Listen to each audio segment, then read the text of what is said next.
What's good, y'all? This is Knice on the Sonics, rocking with Bunji Vybz at Photo Vibe Studios. Yes, sir.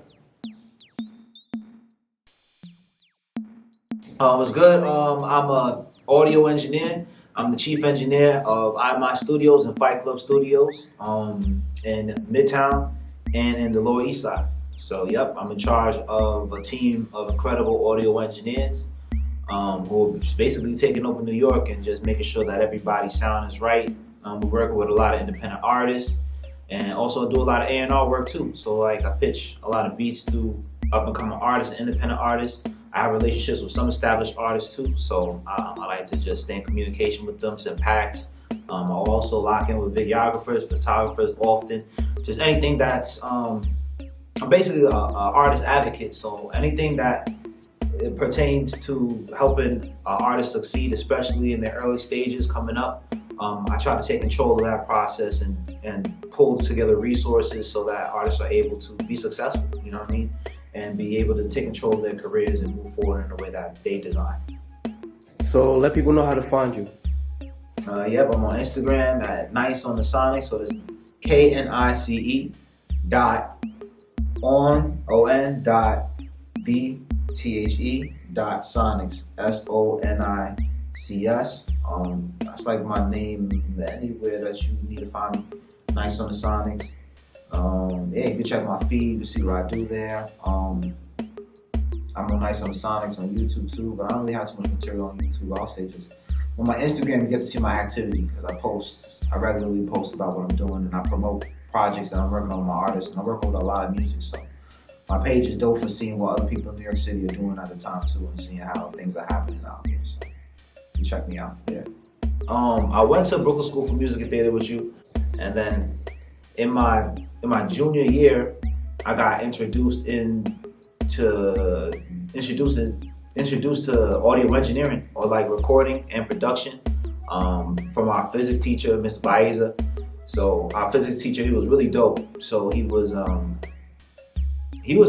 music producer. He also helped build a studio in the school, and we used to have after school programs where we would make songs.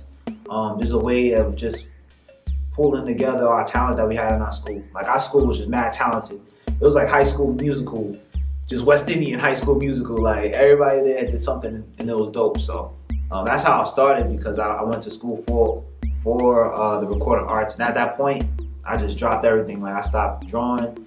I wasn't that interested in the bass because I found a passion in recording artists and creating music with musicians and with rappers and singers. And that was just a culture that I was just in tune with. So that's how I started. I was 16 at the time, 16 years old. The first time where I paid attention to my income, and I was just like, I looked at my jobs check and I looked at like the bread I was making from engineering, and I was like, oh shit, like if I stop doing this, I could make way more doing this. And I was like, no more jobs, it was over. And I was just focused on engineering because I just realized that I could make a living off of it. And I didn't just have to be like some hobby that I was just taking money from. Instead, it was something that I was investing in so I can bring in money. I was able to look at what I was doing more so like a business. My first job was actually at Ziac Studios. I was in high school still, and I had met Q Butter, who was the owner of Ziac Studios after school program, actually. And he let me know that he had a space, and his studio was actually very close to my high school. So it was in Crown Heights, and it was like a walk away. So while I was in my senior year, I was interning at a studio really in Crown Heights, and that's where I got to meet a lot of producers and artists, and that's where I started recording. So my first gig was Opportunity by Q, and it's dope. I was able to kind of get paid for working with artists. When I was in school and I was learning, it wasn't a paid gig, it was really just learning how to make music. So it was just a more of an educational opportunity. But that was like my first opportunity to record someone else and get paid and kind of see what life is like being a professional in this industry. So tell me about a couple of big names that you've met and worked with doing engineering. Big names. Brandy, I worked on her project and that just dropped. Miguel. I work with Miguel on a record. I work with a lot of people. I work with Manolo Rose, Jay Critch, designer. That's my bro. French Montana. I'm his engineer too. Rich the Kid, Famous Dex, and all the Rich Forever. Those are guys, and they were some of my earlier clients. So it's just good to see everybody up. This is work with a lot of people. Kalela I work with. She's phenomenal. I gotta just think about it. I assisted for Diddy before too, so that was fire. I can't think about it because it was just the period of time where I was working with all these people was just such a short amount of period, so it just feels like a flash. And like, it's usually like my Instagram that has to remind me that I was working with somebody. I'm like, oh yeah, that's right, I did do that song, or I did work with that person. Someone that I haven't worked with, that I would like to work with, A$AP Rocky. I'll be fired. You can see me work with A$AP Rocky and do something really fire. Yeah, I'll say like A$AP Rocky. Yeah. New York artists, I just like New York artists. I just want to work with like everybody in New York at least once, just to catch a vibe and see what's up, like see what people are doing out here.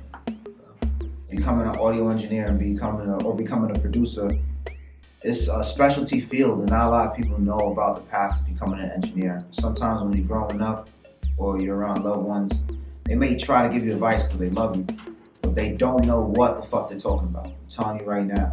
You're going to want to do research. You're going to want to find a way to find a mentor, find somebody who's an audio engineer who's flourishing, and kind of get to shadow them or try to find a way to soak up the knowledge from somebody who actually does it.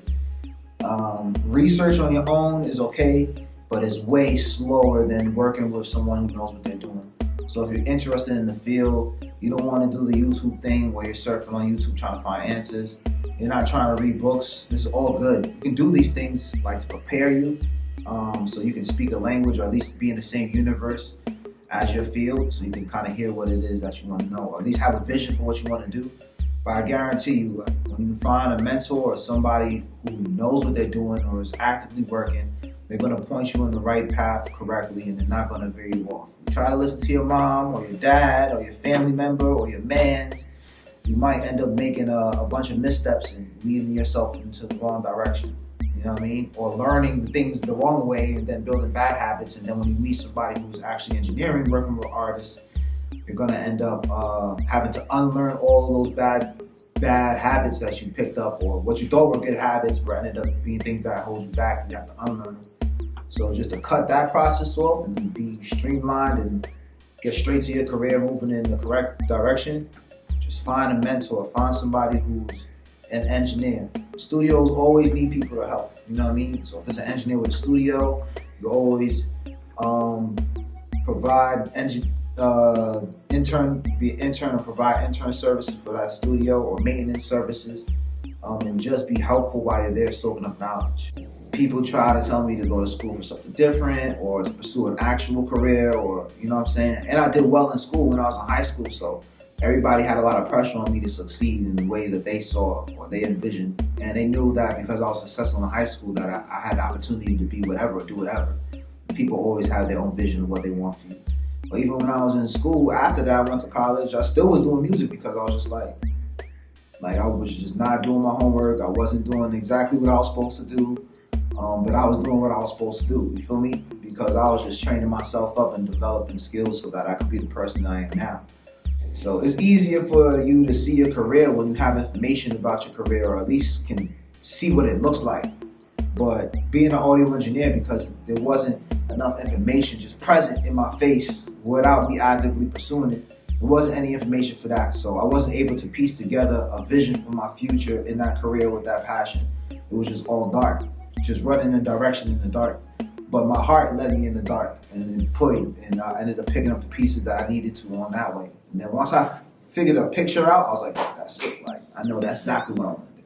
And I'm going to take it serious and go as crazy as possible, you know what I mean? Which I could have did way earlier in my life if I saw that same picture. But just a lot of, you know what I mean? Running around until I figured it out. But yeah, for the most part, I'll say always had a passion for music, or just creating the creation of music. always for sure. Now I've grown a passion for artist advocacy, so just helping artists get to where they want to get to. So I do a lot of putting producers with artists, or just making situations happen by kind of understanding the dynamics of what's happening here in New York City. You know what I mean? So it's like sometimes I might not even touch the record. Maybe it'll be I just heard this production and I had the idea that, oh, that mixed in with these vocals from this artist would make a record and that'll make sense. But I'll pull out my MIDI keyboard myself and I'll do production if I feel like it's needed. There's so many producers. I feel like we don't even really need producers. I can't even find bad beats on YouTube. I find just majority good beats when I'm cruising. So it's like I do what's necessary. I might have an artist where they working on a project, but they missing a particular vibe or have a vision for something to be in that album, and then I'll do production because I feel like it's needed or it's necessary. But because I have so many skill sets, my philosophy is I kind of do what's needed or what I'm being called to do. So if I see something or like, okay, we don't have in New York City, or at least in the music community, there's not a lack of production or a lack of producers or a vibe that you cannot find. But as far as engineers goes, it's a huge need. So I ended up doing a lot more filling in that purpose and just making sure that that's held down so that creation can continue moving and facilitate. So I work with this artist named Mo Dub, and he has like, you could check like my Spotify or Apple Music most played songs. It'll be like from him or you'll see like Joey Trap songs that I do. And like in 2020, I did like 4 Joey Trap albums.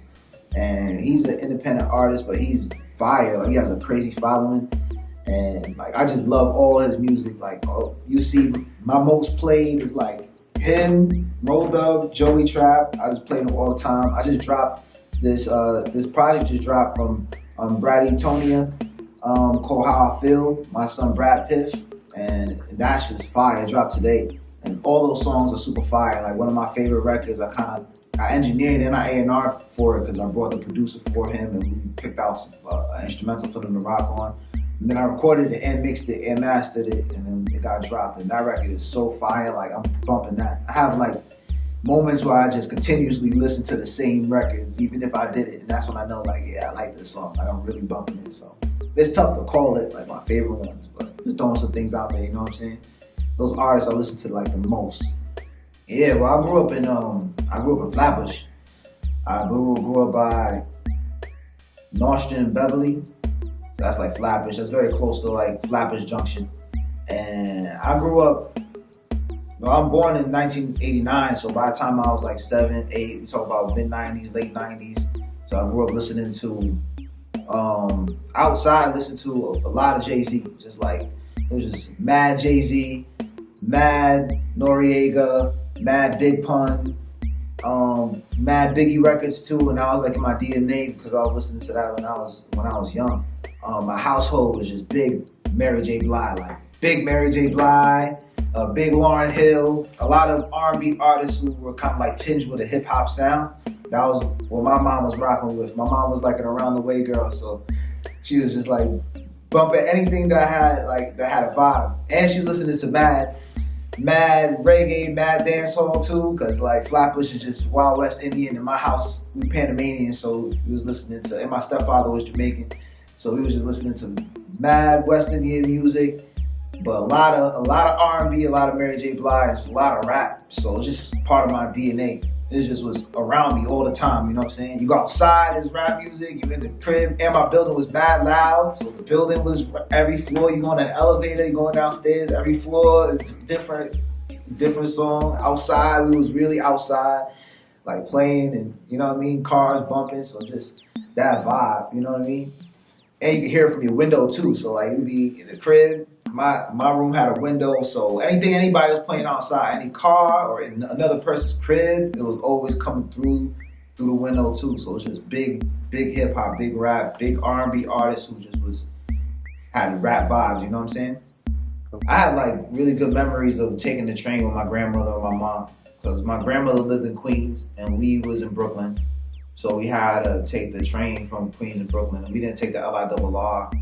We didn't like have it, so it was always, when I was young, I used to know how to get from Brooklyn to Queens and from Queens to Brooklyn because of just having to continuously travel with my mom and my grandmother. But my mom used to have a Walkman and she'll just let me listen to music while we was on the train. And I'll just like knock out, I'll just chill. And that's the thing, like my mom used to listen to, like she had this tape, it was Mary J. Blige on it. Everything was Mary J. Blige, but then at the end she put LL Cool J doing it on there. I guess like, cause back then you used to try to like tape songs from the radio or tape shit, and like that was like our little way of bootlegging this shit. Like our stereos, you could tape it, and there was space at the end. So I'll listen to the whole Mary J. Blige album. My mom not even paying attention. Now I'm listening to do it, and my little fucking 7-year-old, 8-year-old ass like in the train, like doing it. Wow, she didn't even know. But that was like my favorite memories. And when I grew up and grew older, it was kind of cool just to know that I knew how to navigate the transit system, and I knew that just from having them. You know what I mean? Because it wasn't a one-shot train ride from Brooklyn to Queens. You got to get there, transfer to another train, transfer to another train. So by then I just knew all that. So just that vibe, that traveling, listening to music, young vibe, but with your mom, grandmother, family, those are good memories all the time, even if we wasn't doing nothing but sitting down, you know what I'm saying? My favorite cereal is Fruity Pebbles, right? But I eat Raisin Bran more than Fruity Pebbles, and everybody's like, ew. I'll be walking around the studio with the Raisin Bran like this on my chest, like, with the bowl, it's like 5 p.m., my Raisin Bran. I don't give a fuck what nobody says, like, I'm killing that. But Fruity Pebbles, I don't even eat it because it's evil. Like, if I get a box, like, that box is gone in, like, 30 minutes. Like, the whole box. I'll just keep pouring up. So I was like, nigga, my favorite cereal, I don't even fuck with it no more because that shit is just super dangerous. And I see that shit in the store, I'm like, hell yeah. You know how to cook? Me? Nah. I'm like the worst. But I know some things. Like I could survive in this world and in this life. But I really lean on Shorty. Like I really lean on my girl. Like, I'm not eggs. My eggs is alright. You know what I mean? Like I got that. You feel me? Sandwiches though. Sandwiches. I got that. Like for sure. Like that shit. Like best. You know what I mean? And I kind of like faking the funk, like with the sandwiches. You feel me? I be making a good sandwich for niggas. Like, they be like, all right, nice out here. Like, I'm not out here. What was your favorite cartoon growing up? My favorite cartoon growing up.